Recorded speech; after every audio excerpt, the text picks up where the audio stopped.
So we are starting our interview with Mr. Joseph Rank, Chief Executive for Lockheed Martin in Saudi Arabia and Africa. Okay, let's start, Mr. Joseph. Yes. Okay, so the first question, how important is your participation in Edex to your strategic objectives in the Middle East and North Africa? And what key outcomes are you aiming to achieve this year? Yeah, well, Ali, first, thanks for the opportunity to talk with you. It's a great opportunity. It's my pleasure. So Edex is one of our biggest shows, Yeah. And we're very glad to be here. What's great about Edex is it draws a lot of our partners, not just from the Khalij and the Sharq al-Awsat, but also from Africa, all of Africa, the entire continent. So we get to meet with many chiefs of defense, many ministers of defense from countries in Africa, but even today, someone from Brazil was here, the ambassador and one of their senior generals. So it draws globally. So it's a great opportunity. It's a great opportunity, yes. So what key air and missile defense solutions is Lockheed Martin highlighting in response to evolving regional threats? Yes. So Lockheed Martin is proud to be the OEM or the company that produces the Patriot and THAAD systems. These two systems are the most advanced air systems in the globe. So, and this is what the U.S. uses. This is what all of our key allies and partners use, and it's in great demand. And we're looking to substantially increase our production of these in fact starting next year. So it's in demand and it's extremely effective. Okay. So how are your sensors and deterrent systems and digital radars like AN Spy 7 advancing to counter low RCS drones and cruise missiles? Yeah. So the Spy 7 is a very capable radar. Yeah. It's on all of our Aegis cruise ships, the most modern ones. So it can detect a very small RCS, type 1 drone as big as a soccer ball from miles and miles away. Like maybe, I'm not sure exactly the distance, but long enough away to affect it. But also we have many other radars which are being used in the region. One good example is the TPS-77. So this radar we've sold in Saudi Arabia, in Morocco, in Egypt they're looking at it. And this radar, again, very capable. It can also detect small RCSs, again, the size of a soccer ball. And this one, I happen to know the distance. I want to say at the unclassified level, it's 80 nautical miles, or almost 200 kilometers. Can see very small objects. So great capability. Okay. What updates can you share on your AI-driven C2 and battlefield programs? Yes. So great question. In fact, Dubai Air Show was just 2 weeks ago, right? So 2 weeks ago, we previewed what we call Command IQ. So Command IQ, yeah. That's right. So it's a very capable system. That's a program of record in the United Arab Emirates and also in Australia. So in Australia, it's a $1 billion program, but it can also have much smaller substantiations. It uses artificial intelligence to basically provide the end user.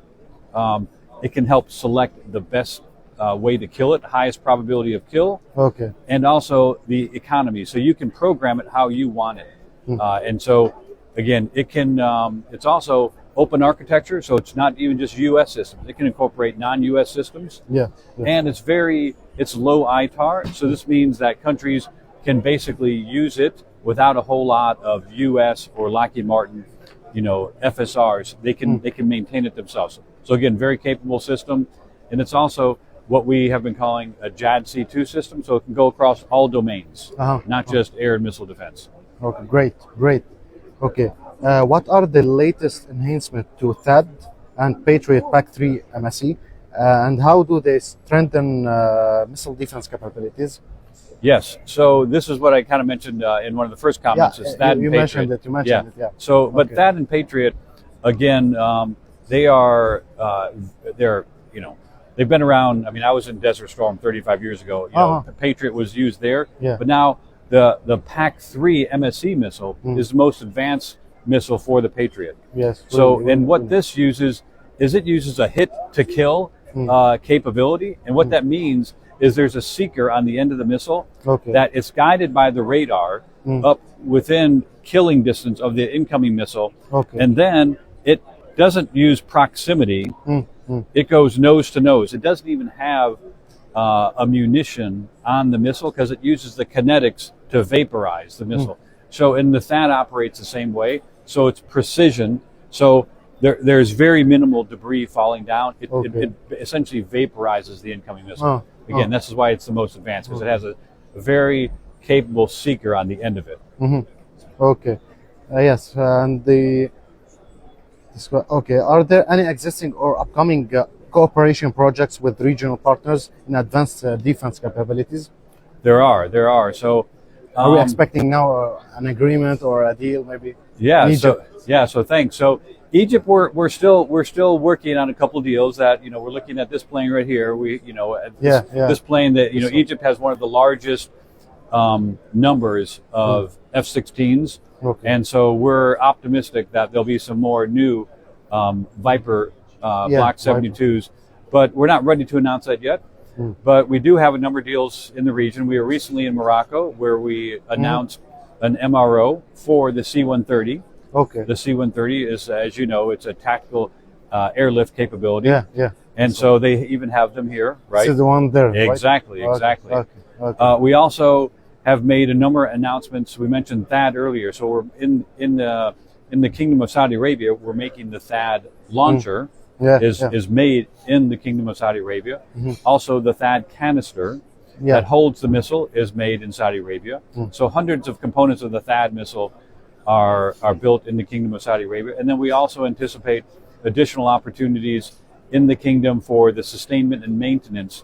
Most people wouldn't necessarily know that the long-term, these systems last for decades, so maintaining them can be very expensive. It's crucial. It's crucial, absolutely crucial. But we also want to give these countries the capability to maintain them to themselves. So this will save them money, and just as important, will enhance their operational readiness. Because if you have to send a key component back to the U.S., this could take a year or longer and be very expensive just to move it. So we want to bring these capabilities, to Egypt, to Saudi Arabia, to Morocco, so people can. So it creates jobs, it transfers technologies, and increases operational readiness. Win-win-win. Okay, I have one last question, but you already answered about it. It's about local capacity building through training and technology transfer. How does Lockheed Martin support this? Yeah, so one other way we do it is we, in a number of countries, we do internship programs where we work with local students to essentially train them to better understand the defense ecosystem. And we also use this as a platform to identify talent to hire in the future. So we're excited about this program and the opportunities to invest in the next generation, because what we are finding is basically the talent pool is very deep, very sharp, capable engineers, and so that we're looking to give them some hands-on practical experience. Thank you so much. Thank you so much for this interview. It was my pleasure. فرصة سعيدة يا الله. Thank you. Thank you so much. Thank you. شكرا.